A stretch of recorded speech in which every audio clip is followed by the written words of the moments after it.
Republican platform had lots of elements. It took on the old Whig Party platform about support for internal improvements, tariffs to support manufacturing. Its position on slavery was actually very simple.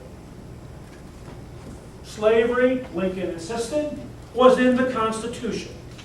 It was the right of those states where it existed to decide if they wanted to keep it. But it was also the right of the federal government to restrict slavery's expansion into the Western territories. Territories that the Republicans believed were essential to Americans being able to live the American dream. Go west, young man, go west. Grow up with the country. There was this place where if you were stuck in some city someplace, you could always go out west. And if you had a little grit, a little industry, you could rise, pull yourself up by your bootstraps. You could rise from the log cabin to the White House, as Lincoln himself had risen.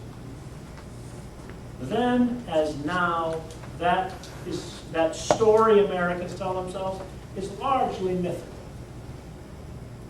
The great demographic movement of American history, and it's going on even as we speak, is not from the city out to the countryside, it's from the countryside to the city.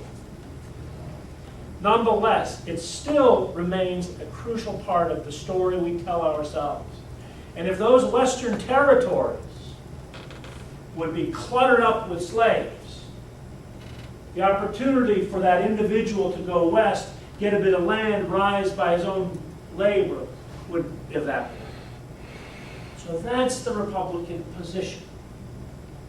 That is the position that prompts the state of South Carolina to secede immediately following Lincoln's election. Four others, by the time Lincoln gives his inaugural address, the states of the Deep South have seceded. And eventually, 11 states would secede from the Union following the firing of Fort Sumter, and the war came. The purpose of the war, as Lincoln declared it, was not to abolish slavery. It was to restore the Union. The Republican position was simply that you didn't have the right to secede. That contrary to what the secessionists said, that the Union was a union of states, and if a state chose to leave, it could do so. The Republicans insisted that the Union was a union of people. What are the first words of the U.S. Constitution? We the people do ordain and create this union, this Constitution, this government. It was not a creation of the states, it was a creation of the people. It could not be dissolved. You could not leave it. So Lincoln comes to power initially. He's not an abolitionist. Comes to power determined to restore the Union. He, most people north and south, thought that this would be a fairly quick war. It proved not to be. It proved to be, still to this day, the bloodiest war in American history. Went on for 4 years. It claimed 600,000 lives. It produced results, in the words of Lincoln's second inaugural, more fundamental and astounding than anyone had imagined at the beginning. One of the things that it produced was the emancipation of enslaved people. There's a lot of debate about this. Again, we don't really have a lot of time to talk about it. There are abolitionists at the time the war begins, and they believe that now is the opportunity to abolish slavery. Lincoln, in fact, did not agree. We'll look at a document in a little while. One of the things that happens, for example, in 1861 in the fall, in the state of Missouri.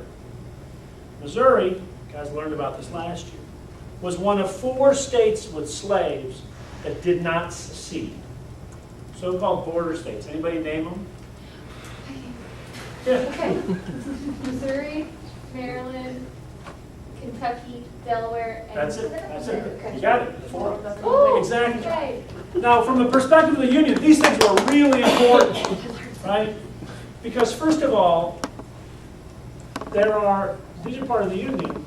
You're talking about 250,000 soldiers from those states who were fighting on one side, who had those states seceded, would be fighting on the other. But you're also talking about states that were very important strategically. Maryland and Virginia surround Washington, D.C. So could you have the capital of the Union in the heart of territory that had seceded? More importantly, strategically, Kentucky and Missouri command one bank of the Ohio and the Mississippi River. And it becomes clear pretty quickly that whoever controls those rivers and is able to move troops and supplies along that waterway system is going to win the war. There's a reason why Vicksburg, just down the road, becomes, in my opinion, the decisive battle of the Civil War. So Lincoln's very determined to try to keep Missouri, Maryland, in the Union. And if you abolish slavery, and remember there are slave owners there, that's not going to happen. So one of the things that happens in Missouri is there's a general who's the kind of commanding officer in Missouri, orders the abolition of slavery. He declares in the fall of 1861 that slavery is abolished in Missouri. Lincoln countermands the order. Says, no, it's not. First of all, you're a general. Who gives the general in our country the right to make public policy? So this would be, Lincoln believed, a dangerous thing. That countermanding of John C. Fremont's order of abolition in Missouri is one of the things that has led some people to believe that Lincoln fundamentally didn't care about slavery. Maybe. Lincoln certainly cared about winning the war. And yet if Lincoln believed that somehow the war could restore the Union with slavery intact, it soon became clear that that wasn't the case. Emancipation comes chiefly through the actions of enslaved people themselves. And what they do is they start to leave plantations. And they start to leave when they're working for the Confederate Army. People forget this about the Confederate Army. The Confederate Army was equipped by slaves. Who do you suppose carried the horses, drew the wagons, made the fires, right? The service arm of the Confederate Army is slaves. Some of those people start to leave. Some of the first occasions of this are really quite spectacular.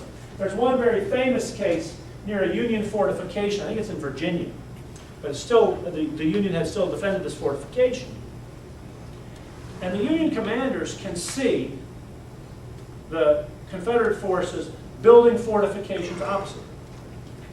And the people who are building the fortifications are slaves. In the night, some of these guys, some of these enslaved people, stole a boat and came to the Union fort. The next day, the commander of the Confederate forces comes with a white flag and says, oh, a few of our slaves escaped to you last night, we'd like them back. Now think, there is a fugitive slave law that you are required to return property. My horse escapes, you bring him back to me, you give him back to me. If my slave escapes, the Union's position is that secession is a nullity. You're still part of the Union, so the fugitive slave law should still obtain. And you're going to give these guys back so they can continue building the fortification from which the cannons are going to bombard you? The Union commander says no. This becomes that act, multiplied thousands and thousands and thousands of times, is what changes the war from a war simply to restore the Union to a war to abolish slavery. And what starts to happen is the Union, or the U.S. Congress begins to pass a series of laws, 1861, a Confiscation Act, 1862, a Confiscation Act, that basically say that any enslaved person who has been used to support the Confederate war effort will be held as contraband for the duration of the war. But it gets kind of tricky. How do you know if this person comes in to your lines, whether that person was being used to support the Confederate war effort or not? If he's growing a food crop, is that supporting the Confederate war effort? So in practice, they start taking everyone. So I guess what I'm trying to suggest here is that the war shifts because of the actions of enslaved people themselves. And they change the question. The question no longer is, will the Union Army free the slaves? The question is, will the Union, if it is victorious, re-enslave people who have escaped from it? Many of whom were put to work on the Union side. That really, I think, is a pivotal moment.